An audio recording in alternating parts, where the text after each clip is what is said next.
It's In Demand Uncut, and joined in a plush hotel in Glasgow city centre by Alan and Ian from Kids in Glass Houses. Good to see you guys. Good to see you too. Have you recovered yet from Tea in the Park? Yeah, we just slept it off now.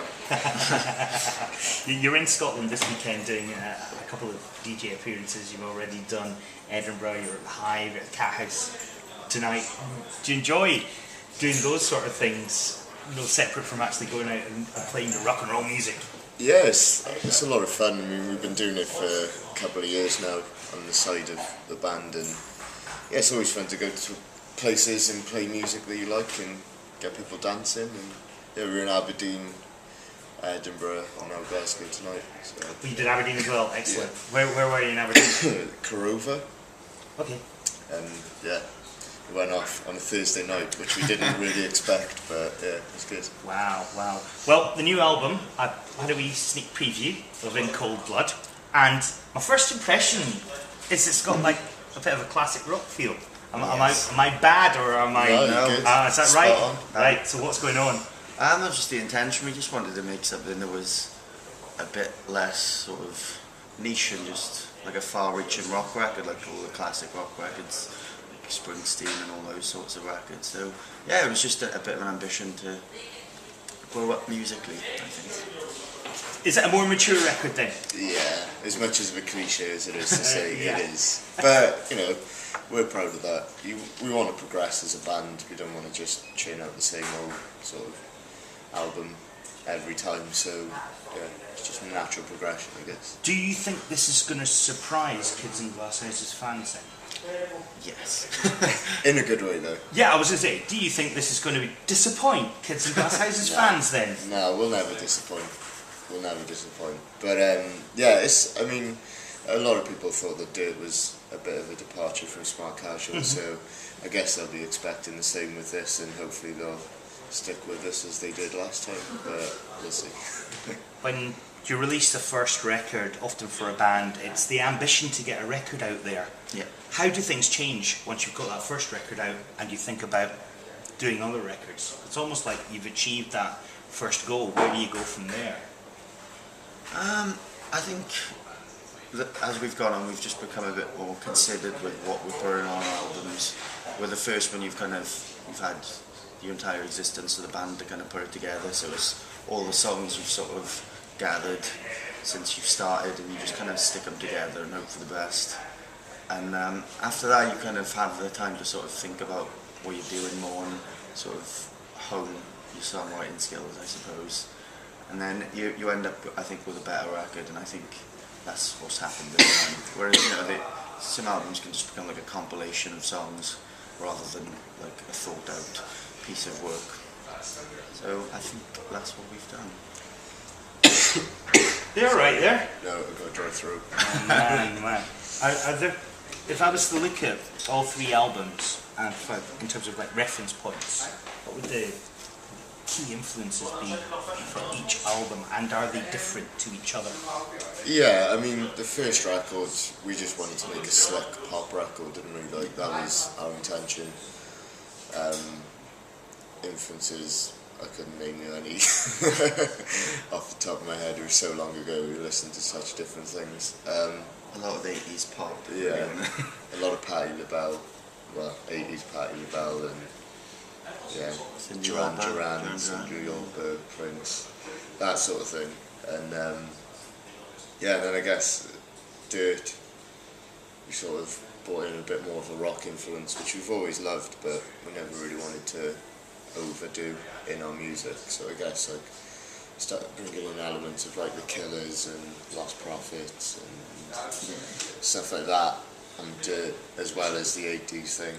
But I think with In Cold Blood, it's just literally like back to our roots and like the music that we grew up loving, like Oasis and Stereophonics and Bruce Springsteen, and just all those bands that write like classic songs that just seem nostalgic and timeless instantly. So yeah, that's a little summary. With the current single, Animals, I have to say, the song Animal, it immediately reminded me of Def Leppard, and that just because of the title. And then from there, it made me sort of go down in my head the classic rock thing. So it's possibly down to the title of the song and a video with motorbike in it as well. you can't really fail. Yeah, well, like, I'm a huge Def Leppard fan. Someone said it sounds like Kasabian meets Def Leppard. It does. It's got that sort of which I think was electro under beat going on. I'm quite happy for people to call us that all day. Yeah, I take that. Yeah, but yeah, I think I'm happy to be compared to one of the biggest rock bands of all time. But yeah, it is. Def Leppard or Kasabian? Both. Def Leppard and both. Yeah, it's just fun for us to sort of exercise that more rocky element because we've never really done it to any great degree. I don't think, like with riffs such as that one, which has got more of a, it's got a sort of Zeppelin-y sort of vibe. So yeah, it's been really exciting and refreshing for us. You've obviously, you're going to be going out on the road again soon. End of the October, I think, coming back to play the Barrowland in Glasgow. You're doing these big headline shows, but when it comes to massive stadium shows, do you feel that you would be like pigeonholed in terms of like who would invite you on a bill, or do you think you could?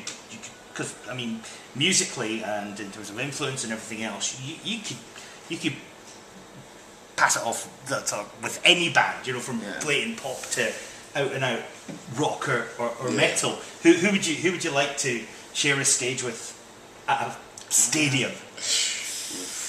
Gosh, that is a question. Who does stadiums now? I don't know. Like, well, Coldplay. Who have I seen? Recently I've seen Bon Jovi and I've seen Kings of Leon playing in stadiums. And Take That as well. I probably wouldn't do Take That. No? No. Bon Jovi, I think we could survive a Bon Jovi tour. Yeah. I mean, we've done some pretty, I don't know, here and there tours. I mean, we've toured with like the Goo Goo Dolls, and then we've toured with like the Manics, and then we've done like Fall Out Boy and Paramore and Prophets tours. So we've put ourselves about a bit. So I guess like, if any stadium offer came along, we'd just say yeah. Yeah. We did do a stadium with Stereophonics actually, which just slipped my mind. But yeah, we did like Cardiff City Stadium with Stereophonics. So like that was like a good example of us playing with sort of more of a mainstream. Yeah. And an idol as well. They're such an aspirational band for us that it was a really big honour to be able to do like a little run of shows and then end up in Cardiff Stadium. That probably leads on to the next question. I mean, we know of you as a Cardiff band, a big Welsh band and stuff. When it comes to like walking down the street and stuff, do folk know who you are? Are you major personalities? Or do you appear on Welsh TV quiz shows? We're slowly turning into entities. Yeah. So yeah, we're becoming events. It's not too bad. Like I think it's just, if you're out and about on the weekend, like a few people will stop you, but we're by no means stopping traffic yet. I'd like to, but not quite there yet. Do you feel that you've made an impact on the Welsh and Cardiff scene with what you've done so far, and that it's fed off on other bands? I'd like to think that we pass on knowledge that we pick up along the way, but that's only really second hand from everything we've learned from Manics, Phonics and Prophets and Funeral. Like they've passed on their wisdom to us and we've sort of taken that on board, and now we're passing it on to the bands that we take out to support us, like Save Your Breath and Straight Lines and whatnot. It's a proper sense of community down in Cardiff. It's not just something everyone says in interviews. Like it is, we are actually all mates with each other, and we do chat all the time and try and help each other out as much as we can. Where's the major hangout spot in Cardiff for all the bands then? Club Bach is like a little 200 capacity venue come club, and that's kind of it's your Thursday, Friday, Saturday night. Yeah, there's Le Pub in Newport as well, which is the best venue in the world, hands down, in my opinion. And it's just a great little sort of hub everywhere.